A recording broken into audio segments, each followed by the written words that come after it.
दादी अक्सर दादाजी से कहा करती थी कि जिंदगी में एक यार तो होना ही चाहिए। सुनते ही दादाजी बिदक जाया करते थे। किस लिए, वे चिढ़कर पूछते। अपने सुख दुख साझा करने के लिए, दादी का जवाब होता, जिसे सुनकर दादाजी और भी अधिक भड़क जाते। क्यों, घर परिवार, माता पिता, भाई बहन, पति, सहेलियां काफ़ी नहीं है जो यार की कमी खल रही है। भरे घरों की औरतें इस तरह की बातें करती कभी देखी नहीं हूँ। यार होना चाहिए, दादाजी देर तक बड़बड़ाते रहते। यह अलग बात थी कि दादी को उस बड़बड़ाहट से कोई खास फर्क नहीं पड़ता था। वे मंद मंद मुस्कुराती रहती थी। मैं अक्सर सोचा करती थी कि हमेशा सखी सहेलियों और देवरानी जेठानी से घिरी रहने वाली दादी का ऐसा कौन सा सुख दुख होता होगा जिसे साझा करने के लिए उन्हें किसी यार की ज़रूरत महसूस होती है। दादी, आपकी तो इतनी सारी सहेलियां हैं, यार दोस्त क्या इनसे अलग होता है? एक दिन मैंने दादी से पूछा तो दादी अपनी आदत के अनुसार हंस दी। फिर मुझे एक कहानी सुनाने लगी। मान ले तुझे कुछ पैसों की ज़रूरत है। तूने अपने बहुत से दोस्तों से मदद मांगी, कुछ ने सुनते ही बहाना बनाकर तुझे टाल दिया। ऐसे लोगों को जान पहचान वाला कहते हैं। कुछ ने बहुत सोचा और हिसाब लगाकर देखा कि कहीं उधार की रकम डूब तो नहीं जाएगी। अस्वस्थ होने के बाद तुझे समय सीमा में बांध कर मांगी गई रकम का कुछ हिस्सा देकर तेरी मदद के लिए जो तैयार होते हैं उन्हें मित्र कहते हैं, और जो दोस्त बिना एक भी सवाल किए चुपचाप तेरे हाथ में रकम धर दे उसे ही यार कहते हैं।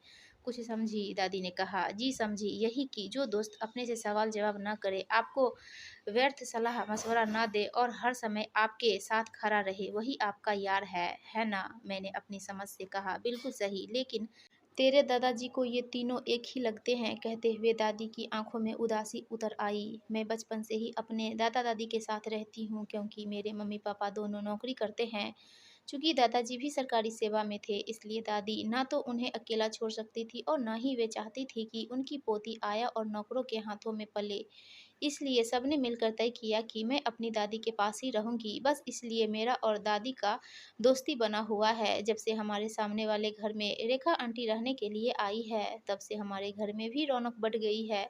रेखा आंटी है ही इतनी मस्त मौला, जिधर से निकलती है हंसी के अनार फोड़ती जाती है। चूंकि हमारे घर आमने सामने है, इसलिए इन अनारों की रोशनी सबसे ज़्यादा हमारे घर पर ही होती है। रेखा आंटी शायद कहीं नौकरी करती है। ऑफिस से आने के बाद वे शाम टहलने तक दादी दादाजी के साथ गप्पे मारती रहती है। दादी कहीं इधर उधर गई भी उन्हें कोई खास फर्क नहीं पड़ता। चाय कॉफ़ी के दौर में डूबी वे दादाजी के साथ ही देर तक बतियाते रहती है। मैंने कई बार नोटिस किया है कि जब दादाजी अकेले होते हैं तब रेखा आंटी के ठहाकों में गूंज अधिक होती है। उस समय दादाजी के चेहरे पर भी ललाई बढ़ जाती है। पिछले कुछ दिनों से तो तीनों का बाहर आना जाना भी साथ ही होने लगा है। जब से रेखा आंटी हमारी ज़िंदगी का हिस्सा बनी है, तब से दादाजी दादी के प्रति ज़रा नरम हो गए हैं। आजकल वे दादी के इस तर्क पर बहस नहीं करते कि ज़िंदगी में यार होना चाहिए कि नहीं, लेकिन हाँ, खुलकर इसकी वकालत तो वे अब भी नहीं करते। आपको नहीं लगता कि रेखा आंटी दादाजी में ज़्यादा ही इंटरेस्ट लेने लगी है? एक दिन मैंने दादी को छेड़ा। दादी हंस दी और बोली, शायद इसी से उन्हें ज़िंदगी में यार की अहमियत समझ में आ जाए। दादी की सहजता मुझे आश्चर्य में डाल रही थी। आपको जलन नहीं होती? मैंने पूछा। किस बात की जलन? अब आश्चर्यचकित होने की बारी दादी की थी। अरे, आप उनकी पत्नी हो, आपके पति के साथ कोई और समय बिता रहा है, आपको इस बात की जलन होनी चाहिए। और क्या? मैंने अपनी बात साफ की। तो क्या हुआ? यार कहाँ पति या पत्नी के अधिकारों का अतिक्रमण करता है? दादी ने उसी सहजता से कहा। मैं उनकी सरलता पर हंस दी। आज दादी हमारे बीच नहीं है। अचानक उन्हें दिल का दौरा पड़ा और वे हम सबको हतप्रभ सा छोड़कर अनंत यात्रा पर चल दी। 20 दिनों बाद मम्मी पापा सामाजिक औपचारिकताएं निभाकर वापस चले गए। वे तो मुझे और दादाजी को भी अपने साथ ले जाने की जिद कर रहे थे, लेकिन दादाजी किसी सूरत में इस घर को छोड़कर जाने को तैयार नहीं हुए। मैं उनकी देखभाल करने के लिए उनके पास रुक गई। वैसे भी मेरी सनातन की पढ़ाई अभी चल ही रही थी। एक दोपहर दादी की अलमारी सहेजते समय मुझे उनके पुराने पर्स के अंदर एक छोटी सी चाबी मिली। सभी ताले टटोल लिए, लेकिन उस चाबी का कोई ताला मुझे नहीं मिला। बात आई गई हो गई। फिर एक दिन जब मैंने दादी का पुराना बक्सा खोलकर देखा तो उसमें एक छोटी सी कलात्मक मंजूषा मुझे दिखाई दी। उस पर लगा छोटा सा ताला मुझे उस छोटी चाबी की याद दिला गया। लगा कर देखा तो ताला खुल गया। मंजूषा के भीतर मुझे एक पुरानी पीले पड़ते पन्नों वाली छोटी सी डायरी मिली। ताले का रहस्य जानने के लिए मैं दादाजी को बिना बताए उसे छिपाकर अपने साथ ले आई। रात को दादाजी के सोने के बाद मैंने वह डायरी निकाल कर पढ़ना शुरू किया। पन्ना दर पन्ना दादी खुलती जा रही थी। डायरी में जगह जगह किसी नरेश का जिक्र था। डायरी में लिखी बातों के अनुसार मैंने सहज अनुमान लगाया कि नरेश दादी की प्रेम कहानी का नायक नहीं था, वह उनका यार था। जब भी वे परेशान होती तो सिर्फ नरेश से बात करती थी। मुझे याद आया कि दादी अक्सर छत पर जाकर फ़ोन पर किसी से बात किया करती थी। दादाजी के आते ही तुरंत नीचे दौड़ आती थी। जब वे वापस नीचे आती थी तो एकदम हवा सी हल्की होती थी। मैं अंदाज़ा लगा रही हूँ कि शायद वे नरेश से ही बात करती होगी। दादी की डायरी क्या थी? दुखों का दस्तावेज थी। हरदम मुस्कुराती दादी अपनी हंसी के पीछे कितना दर्द छिपाए थी, यह मुझे आज पता चल रहा है। पता नहीं क्यों दादाजी एक खलनायक की छवि में ढलते जा रहे हैं। दादी और दादाजी का विवाह उनके समय के चलन के अनुसार घर के बड़ों का तय किया हुआ रिश्ता था। नरेश उन दोनों के उनके बचपन का यार था। हालांकि दुनिया जहान की बातें शिकायतें दादी दादाजी से ही करती थी, लेकिन दादाजी का जिक्र या उनके प्रति उपजी नाराजगी को जताने के लिए भी तो कोई अतरंग साथी होना चाहिए ना। भावनाओं के मटके जहाँ छलकते थे वह पनघट था नरेश। यह बात दादाजी भी जानते थे, लेकिन वे कभी भी स्त्री पुरुष के याराने के समर्थक नहीं थे। धीरे धीरे प्यार को अधिकार ढकने लगा और नरेश दादाजी की आंखों में रेत सा अरने लगा।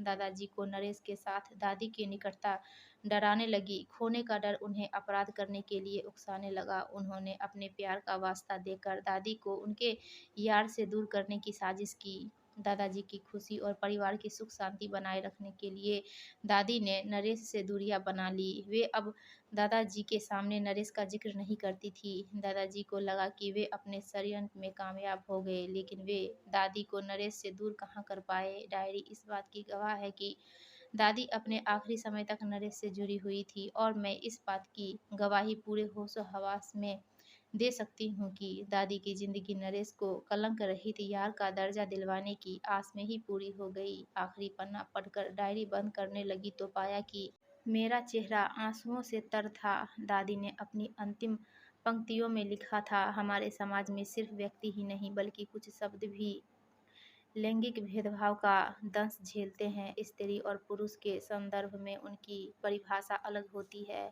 उन्हीं अभागे शब्दों में से एक शब्द है यार। उसका सामान्य अर्थ बहुत जिगरी होने से लगाया जाता है, लेकिन जब यही शब्द कोई महिला किसी पुरुष के लिए इस्तेमाल करे तो उसके चरित्र की चादर पर काले धब्बे टाक दिए जाते हैं। पता नहीं दादी द्वारा लिखा गया यही पन्ना आखिरी था, या इसके बाद दादी का कभी डायरी लिखने का मन ही नहीं हुआ, क्योंकि दादी ने किसी भी पन्ने पर कोई तारीख अंकित नहीं की थी। लेकिन इतना तो तय था कि दादी के याराने को न्याय नहीं मिला। काश कोई जिंदगी में यार की अहमियत समझ सकता। काश समाज याराने को स्त्री पुरुष की सीमाओं से बाहर स्वीकार कर पाता। दादी के न रहने पर दादाजी एकदम चुप चुप से हो गए थे। कितने दिन तो घर से बाहर ही नहीं निकले। रेखा आंटी के आने पर जरूर उनका अबोला टूटता था। रेखा आंटी भी उन्हें अकेलेपन के खोल से बाहर निकालने की पूरी पूरी कोशिश करती थी। कोशिश थी, आखिर तो कामयाब होनी ही थी।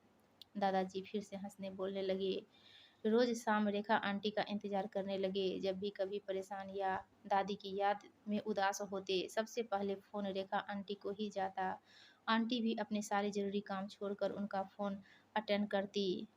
मैं कई बार देखती कि जब दादाजी बोल रहे होते तब आंटी चुपचाप उन्हें सुनती। न वे अपनी तरफ से कोई सलाह देती और न ही कभी किसी काम में दादाजी की गलती निकाल कर उन्हें कटघरे में खड़ा करती। क्या वे दादाजी की यार थी? रेखा आंटी दादाजी के लिए उस दीवार जैसी हो गई थी जिसके सहारे इंसान अपनी पीठ टिका कर बैठ जाता है और मौन आंसू बहाकर अपना दिल भी हल्का कर लेता है, यह जानते हुए कि यह दीवार उसकी किसी भी मुश्किल का हल नहीं है, लेकिन हाँ, दुखी होने पर रोने के लिए हर समय हाजिर जरूर है। दादी को गए साल होने को आया। 2 दिनों बाद उनकी बरसी है। दादाजी पूरी श्रद्धा के साथ आयोजन में जुटे हैं। रेखा आंटी उनकी हर संभव सहायता कर रही है। मेरे मम्मी पापा भी आ चुके हैं। घर में एक उदासी सी छाई है। लग रहा है जैसे दादाजी के भीतर कोई मंथन चल रहा है। निधि, आज शाम मेरा एक दोस्त नरेश आने वाला है, दादाजी ने कहा। सुनते ही मैं चौंक गई। नरेश यानी दादी का यार? तो क्या दादाजी सब जान गए? क्या दादी की डायरी उनके हाथ लग गई? मैंने लपक कर अपनी अलमारी संभाली। दादी की डायरी तो जस की तस रखी थी। नरेश अंकल के आने का कारण मेरी समझ में नहीं आ रहा था। मैंने टोह लेने के लिए दादाजी को टटोला। नरेश अंकल कौन है? पहले तो कभी नहीं आए हमारे घर, मैंने पूछा। नरेश तेरी दादी का जिगरी था। वह बेचारी इस रिश्ते को मान्यता दिलाने के लिए जिंदगी भर संघर्ष करती रही, लेकिन मैंने कभी स्वीकार नहीं किया। आज जब अपने मन के पेच खोलने के लिए किसी चाबी की ज़रूरत महसूस करता हूँ तो उसका दर्द समझ में आता है। दादाजी की आंखों में आंसू थे। दादी की बरसी पर नरेश अंकल आए। पता नहीं दादाजी ने उनसे क्या कहा कि दोनों देर तक एक दूसरे से लिपटे रोते रहे। रेखा आंटी भी उनके पास ही खड़ी थी। थोड़ा सहज हुए दादाजी ने रेखा आंटी की तरफ इशारा करते हुए नरेश अंकल से उनका परिचय करवाया। यह रेखा है, हमारी पड़ोसिन, मेरी यार। और तीनों मुस्कुरा उठे। मैं भी खुश थी।